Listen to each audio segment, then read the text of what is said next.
Apabila kita ingin melihat gambaran Neanderthal secara cepat, kita akan berpikir mungkin akan seperti Fred dalam film Flintstone yang membawa gadis dari batu, memakai mantel dari bulu, atau mobil dari batu. Bukan seperti itu. Mereka, Neanderthal, hidup bersosialisasi, termasuk spesies yang terampil dan cerdas dari apa yang pernah kita pikirkan sebelumnya. Zaman dahulu sekitar 308.000 tahun yang lalu, dalam gua-gua di sisi gunung, Neanderthal itu di atas gunung. Mereka saling berdekatan di antara keluarga mereka. Mereka terbangun dan duduk sambil menegangkan bersiap menyambut hari di zaman es. Mari kita lihat lebih dekat kehidupan mereka. Tinggi Neanderthal yang laki-laki sekitar 5 kaki 5 inci. Tinggi Neanderthal yang wanita sekitar 5 kaki 1 inci. Mereka kuat dan kekar, mungkin mirip para pemain rugby. Mereka memiliki kening yang datar dan lebar dengan hidung yang besar dan lubang hidung yang lebar. Fisik mereka mungkin seperti lebih besar karena untuk mempertahankan panas tubuh yang lebih besar daripada manusia saat ini. Saat kondisi sangat dingin yang sering terjadi di zaman es, mereka tetap mampu mengambil udara hangat dan lembab melalui hidung dengan meningkatkan suhu tubuh mereka. Di dalam gua tempat tinggal mereka terdapat anak-anak dan mereka yang telah tua. Neanderthal yang sudah tua rata-rata memiliki harapan hidupnya sekitar 30 tahun dan hanya 90% yang bisa melewati umur 40 tahun. Mereka masing-masing memiliki peranan untuk kelangsungan hidup keluarga mereka. Kelompok ini hidup di Eropa bagian barat yang saat ini kita kenal dengan nama Belgia. Namun bukti yang ada, Neanderthal menyebar dari 2 benua dari Eropa barat sampai sebelah timur Asia. Meskipun mereka hidup di area yang luas, jumlah mereka sedikit, sekitar 52.000 orang. Namun setelah melewati 500.000 tahun, jumlah mereka menjadi semakin sedikit, sekitar 10-20.000 orang. Bagaimana mereka bisa selamat? Kita belum tahu apakah Neanderthal mengetahui cara membuat api atau tidak. Meskipun mereka menggunakan dan memanfaatkan api untuk keperluan hidup mereka, sejarah ini belum jelas apakah mereka bisa membuat api sendiri atau memperolehnya dari alam. Contohnya mengambil api dari kebakaran hutan atau saat kilat menyambar perpohonan dan terbakar. Bagaimanapun juga, mereka belum begitu membutuhkannya seperti yang biasa kita lakukan saat ini. Mereka terbiasa memakan makanan mentah. Fisiknya secara keseluruhan mampu menahan rasa dingin dibandingkan dengan manusia modern saat ini. Mereka termasuk salah satu spesies masyarakat pemburu yang cerdas pertama kali di dunia. Dalam spesies Neanderthal kali ini, lereng gunung merupakan cara terbaik mereka dalam memperoleh makanan melalui berburu menggunakan senjata mereka yang belum sempurna. Mereka akan melacak hewan, di antaranya rusa dan lebah. Saat berburu, khususnya hewan-hewan yang besar, mereka akan membentuk sebuah tim dengan para tetangga mereka. Perburuan tidak hanya dilakukan oleh laki-laki, tetapi juga mereka yang kuat dan mampu ikut serta dalam perburuan. Peralatan yang mereka gunakan sangat sederhana, yang pada akhirnya akan membuat kesulitan saat mereka berusaha menangkap hewan-hewan yang berlari cepat. Mereka hanya dapat menangkap atau berburu hewan-hewan yang bergerak lambat, seperti misalnya mamut atau badak yang berbulu. Hewan-hewan yang diburu adalah yang mereka paling muda atau yang paling lemah di antara kelompok mereka dan terpisah dari kelompoknya. Sebelum akhirnya hewan-hewan tersebut diserang bersama-sama menggunakan senjata yang mereka buat. Mereka akan membagi makanan dan kulit hewan sama rata sebelum pulang ke gua-gua mereka.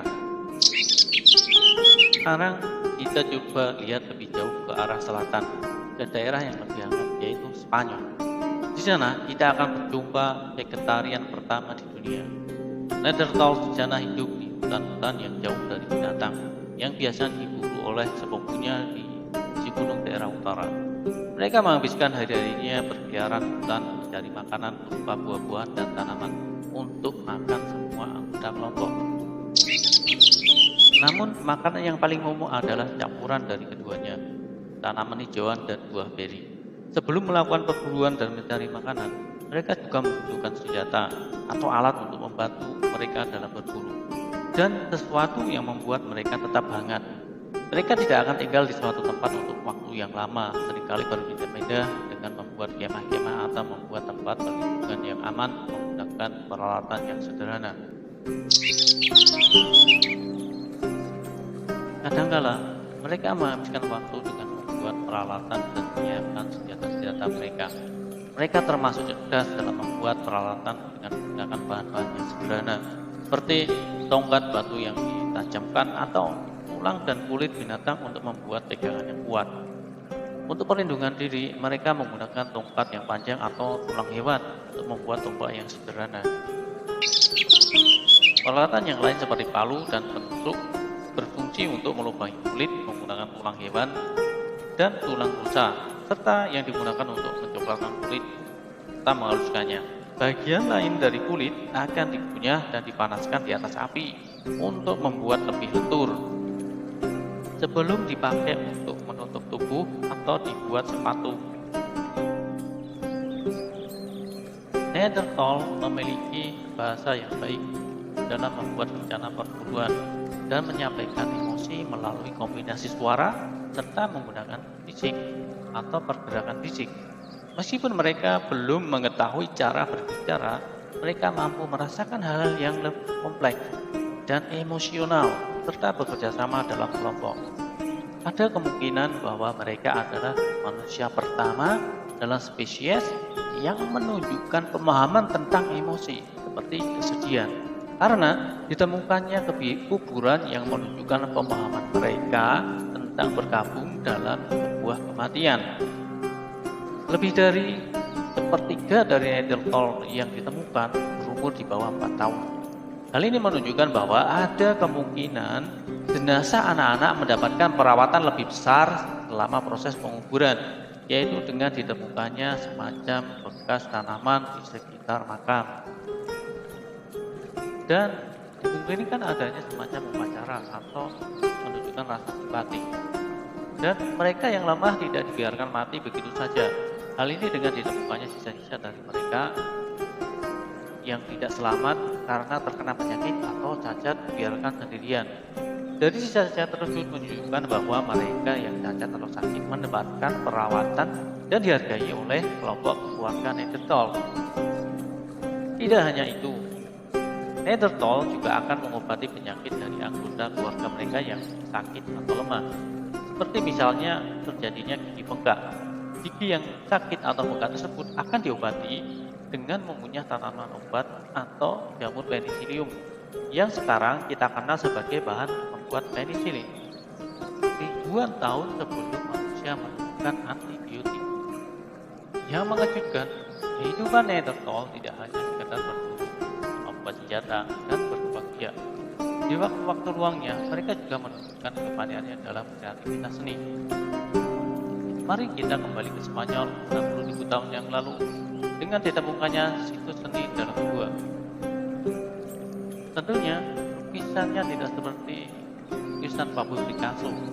Lukisan ini adalah dari goresan-goresan pigmen warna stalagmit di dalam gua yang membentuk pola-pola titik dan garis, yang membuktikan adanya tingkat kecerdasan emosi dalam lukisannya.